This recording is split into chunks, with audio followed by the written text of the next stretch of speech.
Assalamualaikum warahmatullahi wabarakatuh. Perkenalkan, kami dari kelas 11-7. Di sini kami akan mempresentasikan mengenai monarki. Sebelumnya, perkenalkan, nama saya Kayla Trisna dan di sini ada rekan-rekan saya. Nama saya Najwa Akila. Nama saya Beri Syarifia Fahira dari absen 8. Nama saya Nadina Fuad dari absen 28.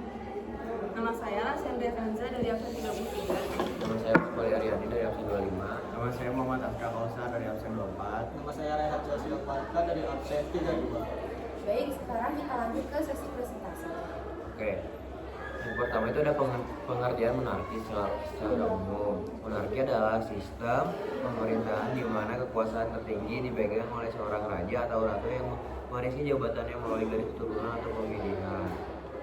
Monarki berasal dari bahasa Yunani, yaitu monos yang berarti satu dan arsain yang berarti raja. Monarki, kerajaan atau kedatuan merupakan jenis pemerintah yang dipimpin oleh seorang penguasa monarki. Monarki atau sistem pemerintah kerajaan adalah sistem tertua di dunia pada awal kurun abad ke-19. Terdapat lebih 900 tata kerajaan di dunia, tapi menurun menjadi 240 dalam abad ke-20. Sedangkan pada dekade ke-8 abad ke-20, hanya 40 tata saja masih ada.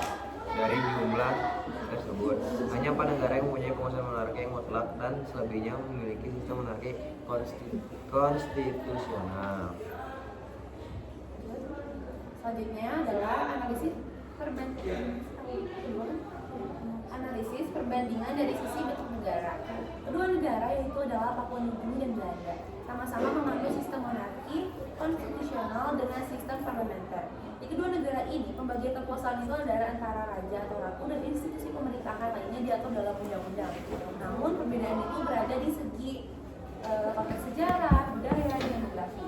Nah, Papua Nugini ini tuh dikenal dengan budayanya yang sangat beragam, dengan lebih dari 800 bahasa lisan dan ratusan kelompok etnis pribumi.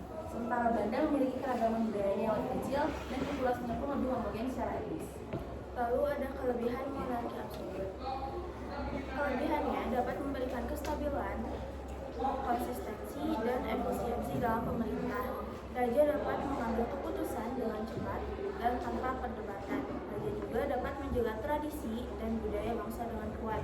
Lalu kekurangannya, kelemahan monarki absolut adalah dapat menimbulkan penyalahgunaan kekuasaan, korupsi, dan ketidakadilan.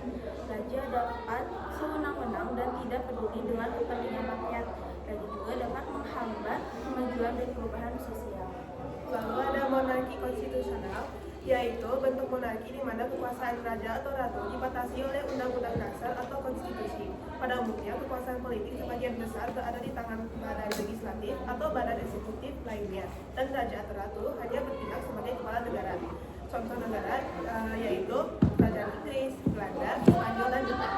Kelebihannya, raja dan ratu dapat memberikan perlindungan, keteraturan, dan keadilan dalam pemerintahan. Mereka juga dapat menjadi saksi dan penjaga undang-undang, memastikan bahwa pemerintah beroperasi sesuai dengan konstitusi dan hukum negara. Mereka tidak memiliki kekuasaan eksekutif penuh, sehingga pemerintah harus bertanggung jawab kepada rakyat dan parlemen, sehingga dapat meningkatkan akuntabilitas dan partisipasi rakyat dalam pemerintahan. Lalu kekurangannya, raja dan ratu dan parlemen mungkin memiliki pandangan yang berbeda tentang bagaimana menjalankan negara, sehingga bisa menimbulkan konflik dan ketidakstabilan politik. Dalam beberapa kasus, raja atau ratu mungkin hanya menjadi simbol semata tanpa pengaruh politik nyata, sehingga bisa menimbulkan pertanyaan tentang relevansi dan efektivitas monarki konstitusional.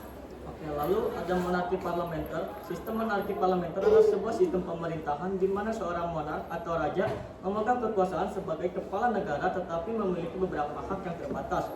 Monark ini sebagai besarnya hanya bertindak sebagai simbol nasional dan tidak memiliki kekuasaan untuk membuat kebijakan politik atau mempengaruhi pemerintahan harian. Kekuasaan pemerintahan sebenarnya terletak pada parlemen atau pemerintahan yang dipimpin oleh Perdana Menteri.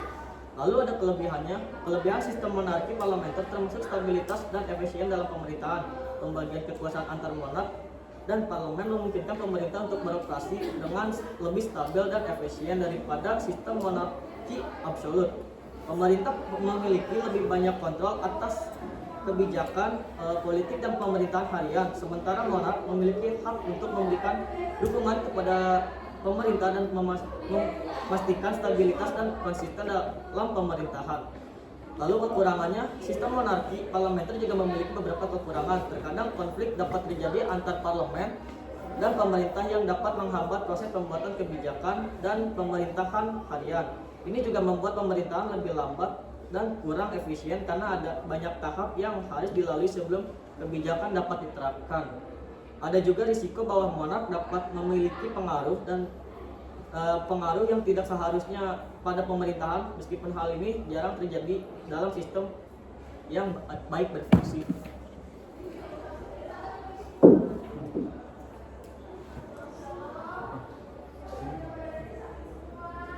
Jadi tadi itu udah sempat disinggung tentang dua negara yang merupakan contoh dari negara yang menggunakan sistem pemerintahan monarki.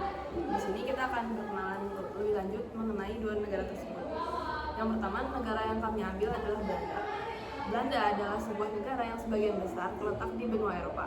Belanda merupakan bagian dari kerajaan Belanda, sebuah negara monarki konstitusional yang mencakup seluruh bagian Belanda Eropa serta Belanda Karibia. Belanda terdiri dari 12 provinsi di Eropa Barat dan 3 pulau teritori di Karibia. Belanda Eropa berbatasan dengan Laut Utara di utara dan barat, Belgia di selatan, dan Jerman di timur, serta berbagi perbatasan maritim dengan Belgia, Jerman, dan Britania Raya. Belanda menganut sistem pemerintahan demokrasi parlementer yang disusun sebagai negara kesatuan. Ibu kota dan kota terbesarnya adalah Amsterdam, sedangkan pusat pemerintahan dan kedudukan monarkinya berada di Den Haag.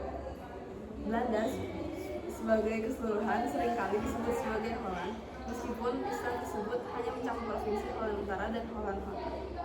Di sini ada negara kedua yaitu Papua Nugini. Papua Nugini dengan nama resmi Negara Merdeka Papua Nugini adalah sebuah negara yang terletak di bagian timur Pulau Papua dan berbatasan barat langsung dengan provinsi-provinsi Indonesia seperti Provinsi Papua, Papua Pegunungan, dan Papua Selatan di sebelah barat, Australia di sebelah selatan, dan negara-negara Oseania berbatasan di sebelah selatan, timur, dan utara. Ibu kotanya dan salah satu kota terbesarnya adalah Port Moresby. Papua Nugini adalah salah satu negara yang memiliki keragaman tinggi dengan lebih dari 850 bahasa lokal asli dan sekurang-kurangnya sama banyaknya dengan komunitas kecil yang dimiliki. Dengan populasi yang tidak lebih dari 9 juta jiwa, Papua Nugini juga salah satu negara yang paling luas wilayah perkampungannya dengan hanya 18% penduduknya menetap di pusat-pusat perkotaan. Nah, di sini ada persamaan umum kedua negara. Yang pertama,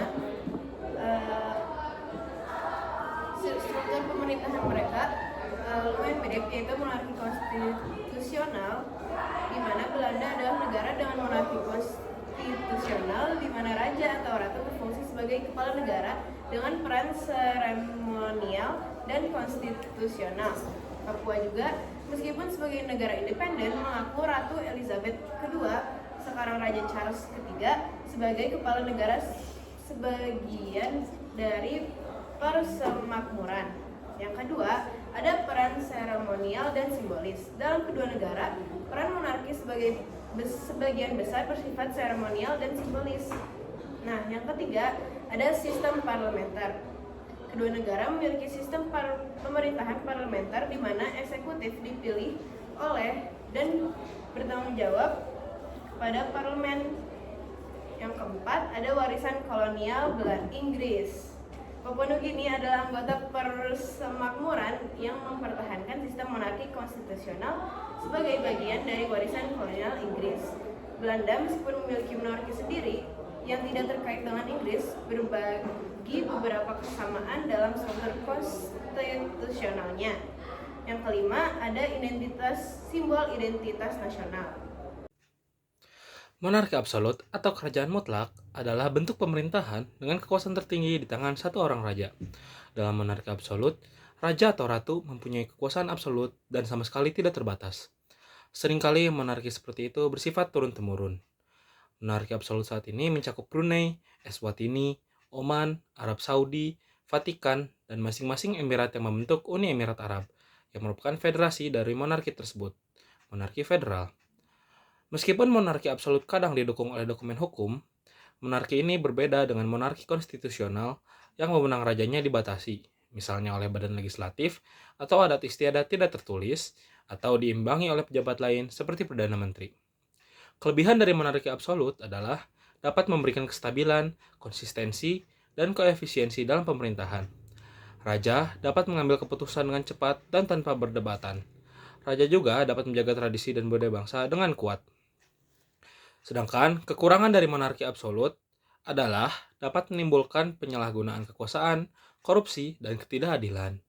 Raja dapat sewenang-wenang dan tidak peduli dengan kepentingan rakyat. Raja juga dapat menghambat kemajuan dan perubahan sosial. Baik, sekian presentasi dari kami. Mohon maaf apabila ada kesalahan. Terima kasih. Assalamualaikum warahmatullahi wabarakatuh.